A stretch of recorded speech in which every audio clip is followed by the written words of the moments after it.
Hello viewers, greeting and welcome to AMOC YouTube channel. I am RKG again with you. If you have not watched AMOC part 1 introduction video, this is an educational video where you can learn all about the architectural materials used in the building industries. In this channel, you will have general knowledge on most of the architectural materials along with all-in-all technical submission and procedures for client's approval. In my previous video, we discussed about aluminum used in the architectural building industries, and with this video I have come with some fundamental information about glass and its characteristics. Alright, let's begin now. Okay, what is a glass? Can you tell me what is a glass? Yes, exactly. It is a hard substance which may be transparent or translucent or colored, and generally it is in brittle nature or breakable nature. How many types of glasses are there? Yeah, in this era of new technology and invention, there can be several types of glasses. However, mainly there are 4 types of glasses found in the market, which are number 1, borosilicate glass. It's used for laboratory glazing. Number 2, glass ceramics. It's mainly used in cooker hobs, electric oven, etc. Number 3, alkaline earth glass. It's mainly used in X-rays, radiology area. And number 4, soda lime silicate glass. It's widely used in the architectural building industries for curtain wall, doors, windows, partitions, interior decorations, furniture, wall paneling, signage, guarding, balustrade, etc. Dear viewers, what is soda lime silicate glass? Let's discuss about this now. Please look at the diagram 1. Soda lime silicate glass is obtained from a mixture of soda plus lime, which is called soda lime, and silica or sand, which is called silicate. They are melted in a high temperature of an approximate 1500 degrees centigrade, very high temperature. This molten substance is floated on a bed of molten tin of about 3 to 4 meter wide, 50 meter long, and 6 centimeter deep.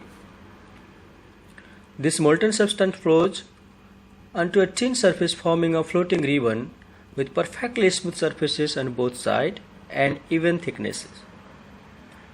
During the process, the temperature will be gradually reduced to approximate 600 degrees centigrade. By this time, float glass sheets will be ready, which are then lifted up from the tin onto the roller and brought back to the cooling zone. After it is cooled and inspected by the authorized inspector or QA/QC engineer, the float glass sheets will be loaded for the delivery to stores. Such glass, being made by the floating process, is known as float glass. Alright, this was a brief introduction how the glass is made. Most of us might not have known about it. Let's now study about the basic characteristics of glass. What are the basic things that we must know about glass in order to make a right decision or right selection for our homes or building? Does anybody know? Yes, of course. We must know its physical property, optical property, which is known as light or luminous property, energy property, heat insulation or thermal property, and acoustic insulation property, depending on the location and area of the application. Let's see what are the basic physical property of glass. The thickness of the glass available in the market is 2 mm to 25 mm. The density of the glass is 2.5 kg per meter square. Melting temperature is 1500 degrees centigrade. Softening temperature is 600 degrees centigrade. Standard emissivity, ability to reflect the absorbed heat as a radiation, is 0.89 that is 89% of the absorbed heat is re-radiated. Bending stress of annealed float glass is 45 megapascal. Compression resistant is 1000 megapascal. And number 8, float glass pan can resist the temperature difference up to 40 Kelvin with no effect. These are some of the physical characteristics of glass. Now let's move to its optical properties. Optical properties are also known as light properties and luminous properties. I hope everybody know what is light. Can you tell me what is light? In our common definition, light is an agent which stimulates sight and makes the things visible. Without light, everywhere would be dark and we can't see. Basically, we have two sources of lights. Number 1 is natural light. Natural light is created by nature, or the light we get directly from natural sources, like light from the sun, light from firefly, light from firewood, light from candles. These are some examples of natural lights. And number 2 is artificial lights. Light invented by humans, or the light made by the human being, is called artificial light, such as light from incandescents, electricity bulbs, light from fluorescent electricity bulb, light from glow stick, etc. Please have a look at picture 1, showing some examples of natural and artificial lights. Optical light and a luminous performance of the glass is determined based on the sunlight that strikes on the glass surface. Hence, I want you to understand first that what is the main source of natural light and how it impacts to the object on the earth. The main source of the light is sun. Look at the picture number 2. The artificial light from the electricity cannot replace what the sun and season accomplish. What is sun? Can you tell me what is sun? Sun is a hot ball made up of 75% hydrogen and 25% helium gases. If so, how does sun produce visible light? If you are not aware of how the light is created in sun, this video will be useful to have knowledge about it.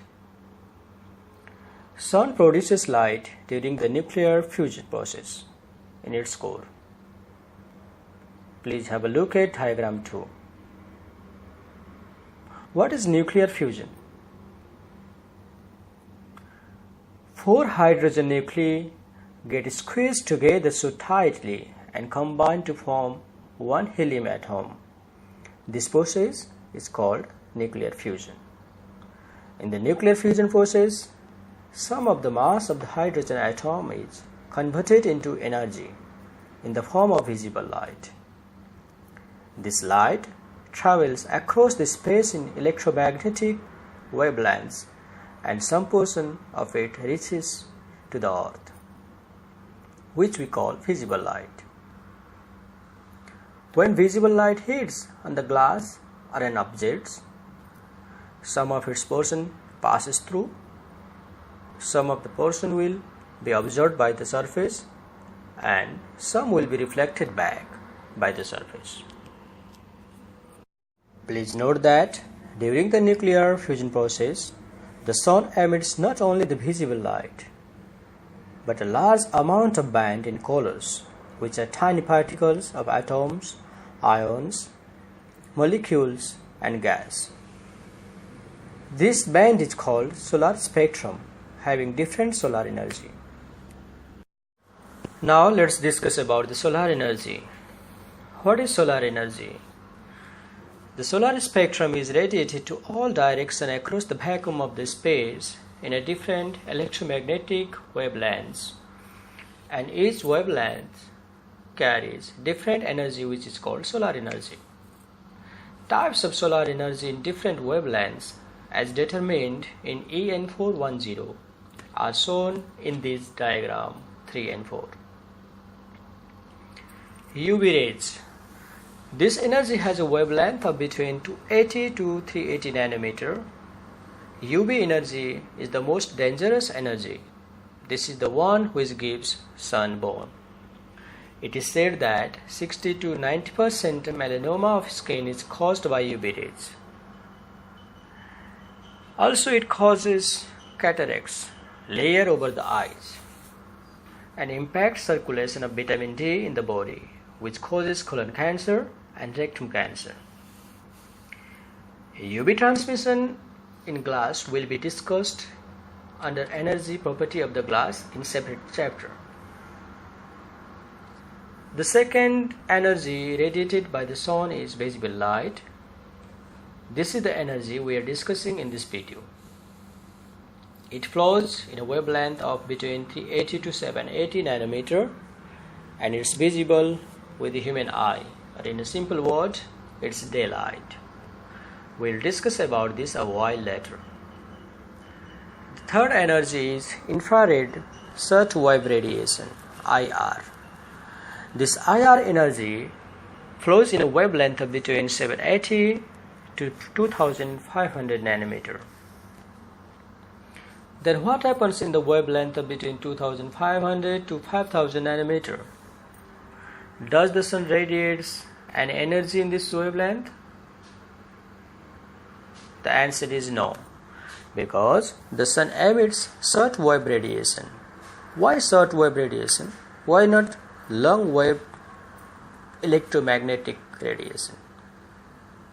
Because it's extremely hot and has a lot of energy to give off.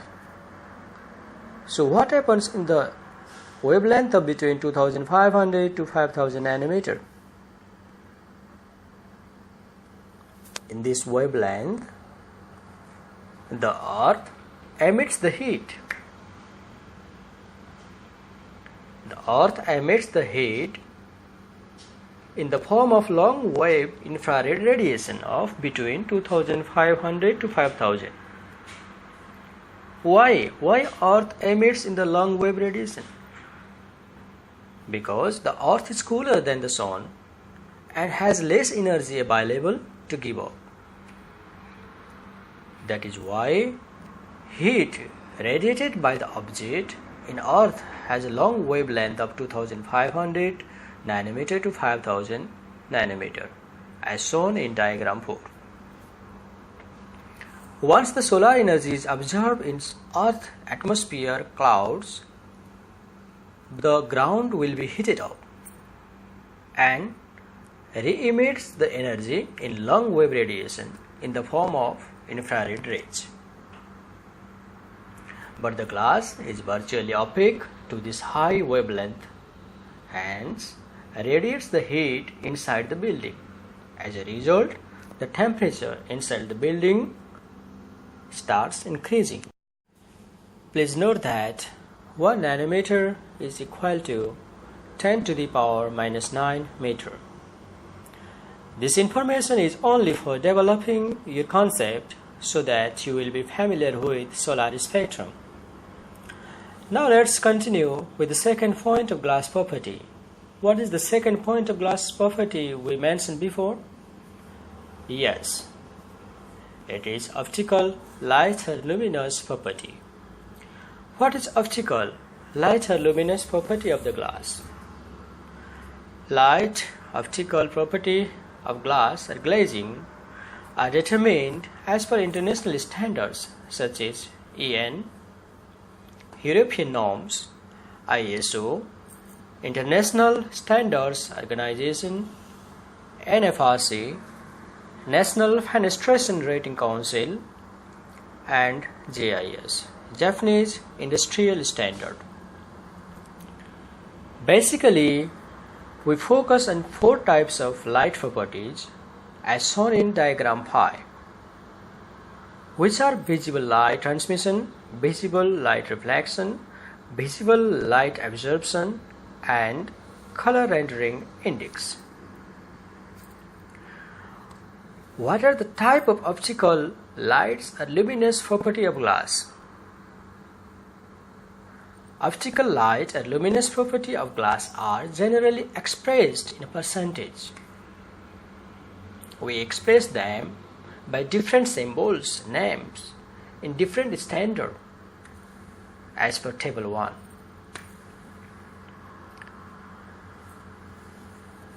And performance property may vary depending on the standard we choose. Why does a glass have different performance property? Because performance calculated in different international standard or national standard will give different performance values. As these standards are prepared determining certain criteria to meet their country's rules and regulations. Please note that such difference is rare in optical performance, but sometimes it's minimal in energy and thermal performance in internationally accepted range. What do all these light property mean? We often hear from the people saying, I need a glass having this much light transmission, this much light reflection, this much color rendering index. Example, I need the glass having 20% light transmission, 10% light reflection, 95% color rendering index.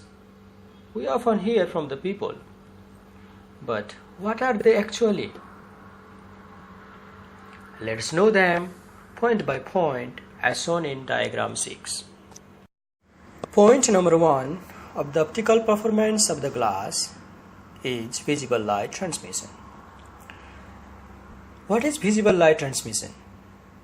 The percentage of a visible light transmitted or entered through the glass is called visible light transmission. In diagram 6, the percentage of the transmitted visible light is 71. That means 71% of the visible ray has passed inside through the glass pane. Higher the number, greater amount of light passes through the glass regardless of its color or tint. Glass having higher visible light transmission is better to reduce the consumption of electricity. The second point of the optical properties of glass is visible light reflection. In this visible light reflection, there are two factors: internal visible light reflection and external visible light reflection. Now, let's know what is visible light reflection. In a simple word, visible light reflection is that value which indicates to what degree the glass looks like a mirror from both sides, inside and outside. In other words, it's the percentage of the light reflected away by the glass surface. In diagram 6, 13% of visible light is reflected out by the surface of glass. Higher index of external light is somewhat good considering the privacy of people living inside, but it's not recommended considering the safety aspects of the passerby, vehicles, and aviators due to the glare or dazzling nature of light. Now, what is the internal light reflection then? Internal light reflectance is the value which shows how much interior light is reflected back by the internally exposed surface of glass. The index of interior visible light reflection is lower. There is more visibility. That means we can see through the glass pane more clearly. Please note that visible light transmission and visible light reflection depends on the location, climatic condition, orientation, nature of building operation, building design, the form and layout of the building, building materials, the amount of mass and insulation, the size and location of the windows and siding, and thermal properties of glazing units. fourth point of the optical performance of glass is color rendering index. The color rendering index indicates how much color of an object changes if someone observes or sees through the glass. In other words, it's one of the characteristics of glass, showing its efficiency to provide clarity to the observer. Look at the diagram 6, where 3 bowls of apples are placed inside a glass box having different CRI, color rendering index, 70, 80 and 90. Apple having CRI 90 is more visible or clearer than other. Apple having CRI 80 or CRI 70. That means high color rendering index of glass provides better clarity. The fifth point of the optical performance of glass is visible light absorption. What is visible light absorption? It is a portion of visible light. Some of it is observed by the material, which is called visible light absorption. We will discuss this point under separate chapter of energy properties of glass. Alright viewers, this is the time to say tata bye bye for today. I'll come back with another video regarding glass energy properties and thermal properties. Please keep watching the AMOC YouTube channel. If you found this video useful, please like, subscribe, share and comments. To get new updates and notification, please press the bell icon below. You can also email your comments and suggestions at amoc.yt@gmail.com. amoc.yt@gmail.com. Thank you very much for watching. I will see you in next video.